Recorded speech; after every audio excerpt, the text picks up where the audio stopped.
القرآن ترتيلا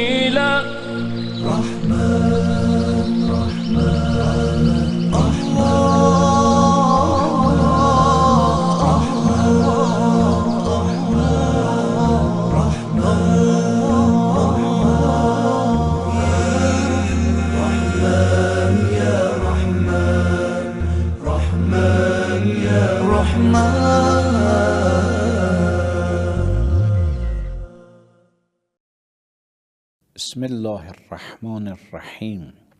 الحمد لله رب العالمین و صلی الله علی محمد و آله الطاهرین. اعوذ بالله من الشیطان الرجیم. ان الذين يرمون المحصنات الغافلات المؤمنات لعنوا في الدنیا والآخرة ولهم عذاب عظیم. Ayə 23 Nur surəsində. Ayənin tərcüməsi budur ki, onlar ki, iffətli və həyalı xanımlara ləkkə vururlar. İnnəl-ləzinə yərmunəl muhsənat. Yərmunə ox atmağa deyərlər. Burada oxu insanın şəxsiyyətinə atırlar. Yəni ləkkəliyirlər. Ona töhmət vururlar və əxlaq baxımından bir əxlaqsız bir şəxs kimi tanıtdırırlar. Amma bunlar həqiqətdə kimlərdilər? Muhsənat.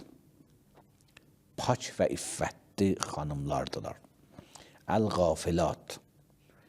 Qafilatın iki mənası var. Bir mənası budur ki, əsən günaha fikirləşməyənlərdirlər. Əsən belə deyək ki, bunların zehnində əslən günah olsun. Bəzən insan zehnində günah olar, amma nəfsinə cihad eləyər, mübarizə eləyər, günaha düşməz. Bu olur muttəqi, təqvalı. Amma bəzən insan əslən o qədər ruhu pakdır bu günaha nisbət, əslən bu günah zehninə gəlməz. Buna deyirlər qafilat. Bir mənası qafilin budur. Bu həyalı və iffətli xanımlar ki, bilənci, günaha nisbət əsən qəflətdədirlər. Əl-müminat, imanlı xanımdılar. Bunları ləkkəlirlər. Mərhum Əllamə Təbatəbai buyurur, bu hər birisi bu sifətin səbəbdir, insan günah eləməsin. İffətli və həyalı əl-muhsənat və əslən günah fikrində olmayan, o qədər öz ruhi paklaşıb, günah əslən fikrinə gəlməz, əl-qafilat. O iman insanda, Allaha iman bərpa olsa, Allaha iman insanda diri olsa, insan günah eləməz. Deyir, belənci bir xadıma insan ləkkəliyə. Belənc xanıma ləkkəliyə hər birisi olsaydı, bu üç sifətdən birisi olsaydı, zülm idi. İnsan bir iffətli xanımı iffətsizliğinə ləkkəliyə, həyalı xanımı həyasız sifətinə ləkkəliyə.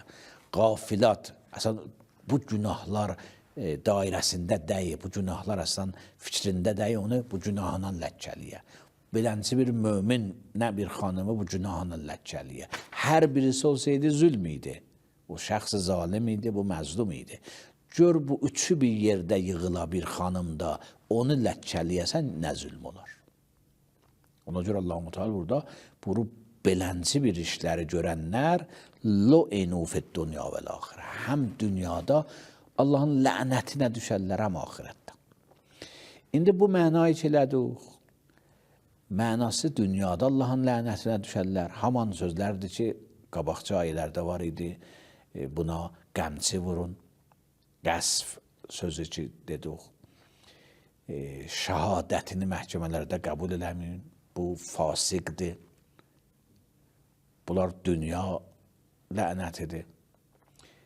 Axirət lənəti də ki, bunlar Allahın cənnətindən uzaq olarlar, Allahın əzabına düçar olarlar.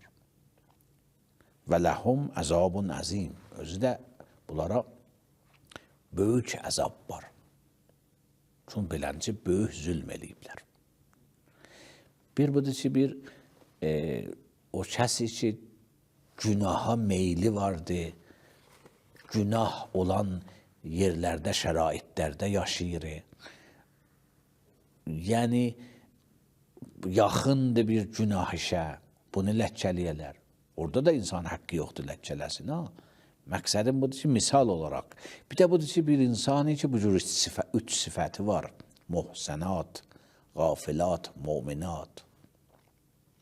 Ayənin bəs bir mənası bu oldu ki, siz ki, efk cərəyanını düzətdiniz, efk hadisənisini düzətdiniz, bir şəxsə aid düzətdiniz ki, əl-qafilat, əl-mu'minat, əl-muhsənat bunlar idi. Bu bir məsələ. Əhl-i sünnət müfəssirləri adətən bu ayəni və bundan əvvəlki ayəni bir nəfərə aid bilirlər. Qabaqçı ayəni ki, Allah-u Teala çəkindirdi insanları ki, bu efk hadisəsinə düçar olanlara siz qərarlaşmayın, onlara daha kömək eləməyəsiniz, and içməyin, onlara kömək eləməyəsiniz, ya köməyinizi azaldasınız, bu cür işlər görməyin. Bu da bir şəxsə aiddir. Bu ayədə ki, bir xanımlar içi beləncidir, bir şəxsidir. İndi sual budur ki, nə cür olur müfəssirlər bu iki ayədə eyni halda ki, cəmdir. Qafilat, mu'minat, muhsənat.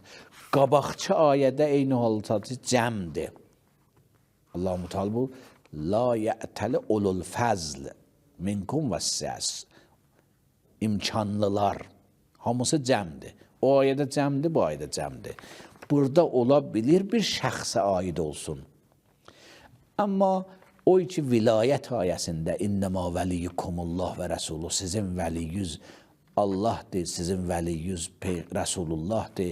Bir də o kəslərdir ki, namaz halında namaz qılırlar və zəkat verirlər. Orada cəmdir, bir şəxsə ola bilmiş.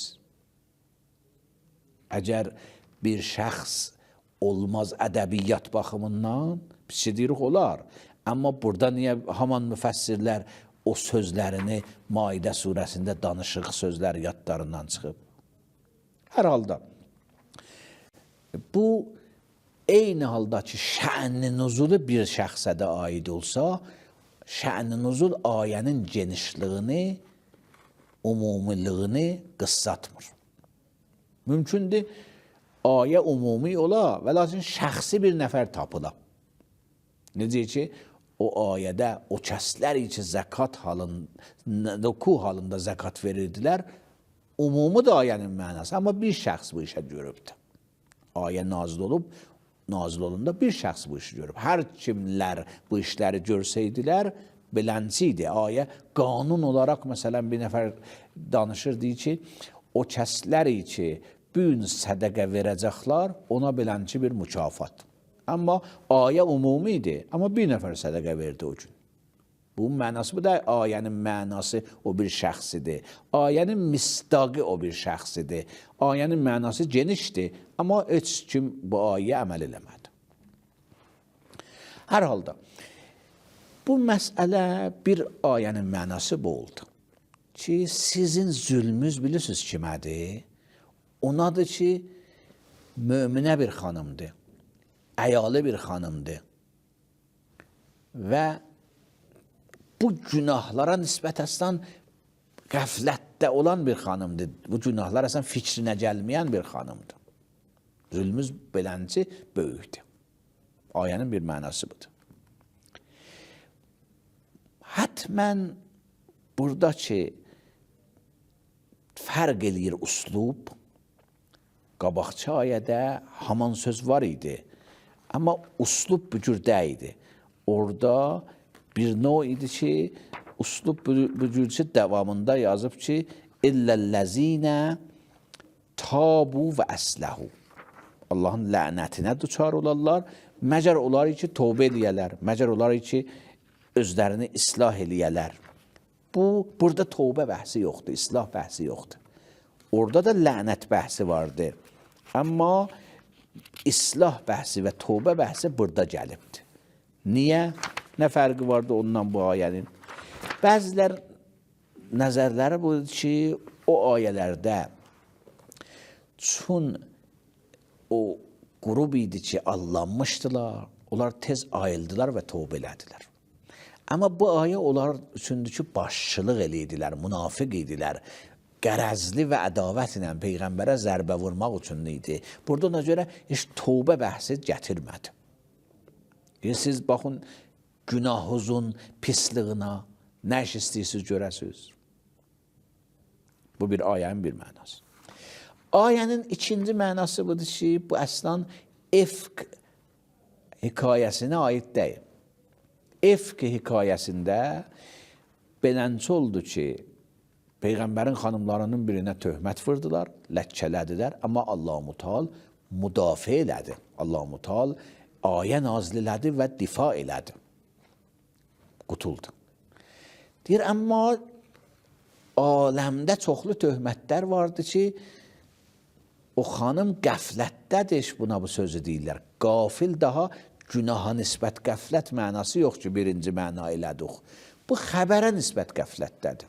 Görürsən birini ləkkəliyirlər, cəmiyyətdə birdən cəmiyyətdə bu pis tanınır. Özündə xəbəri yoxdur. İstəyir desin ki, əgər siz bir xanımı ki, xəbəri var, ləkkələdiniz və Allah müdafiə elədi, bu, vəli xiyal eləməyin ki, əgər Allah müdafiə eləmədi dünyada, bu qutuldu da. Özünün xəbəri olmadı, qutuldu da. Ayə deyir, əgər siz pak xanımları qəflətdə də olsalar xəbərdən, bilməsələr də bu xəbəri, möminə xanımları siz töhmət deyəsiniz, siz hər halda lənətdəsiniz. Allahın lənətindəsiniz dünya və axirət. Sizi əzab gözləyir. Bu ki, qəmçi vurmadılar bilözə. Sizi rüsva eləmədilər. Sizə məhkəmələrdə şəhadətinizi qəbul eləmədilər. Bu işlər olmadı. Bu ki, cəzalandırdı Allah o efk cərəyanında. Bu olmadı. Bunu xiyal eləməyin ki, da rahatsız. Daha heç kim müdafiə eləmədi, cəzalanmadınız. Bir cəza var ki, Allahın əlindədir. Daha xalqın əlində deyil, Peyğəmbərin əlində deyil. O cəza Allahın lənətidir. Allah yavaş-yavaş rəhmətini səndən alar. Allah yavaş-yavaş nemətlərini səndən alar. Lu'inu fid-dunya vəl-axirə. Dünya və axirətdə Allahın lənətinə düşəsən. Ona görə töhmət cəzası istərsə dünya cəzası ilə də cəzalanasan ki, geçmiş ayələrdir. Efq cərəyanında o cürdür. Ondan əvvəl cərəyanlar da öcürdü. Amma istərsə dünya cəzası ilə cəzalanmayasan. Allahın lənətinə dünyada da düşəsən, axirətdə də düşəsən. Allahın lənəti də ayrı bir zatdır. O, dünya cəzaları deyil. Allahın lənəti insanın ruhundan o nemətləri, rəhməti, o insanın ruhunda inkişaf potansiyellərini yavaş-yavaş insandan alar. Esselamu aleykum ve rahmetullah ve berekatuhu. رحمن يا رحمن ساعدني يا رحمن اشرح صدري قرآن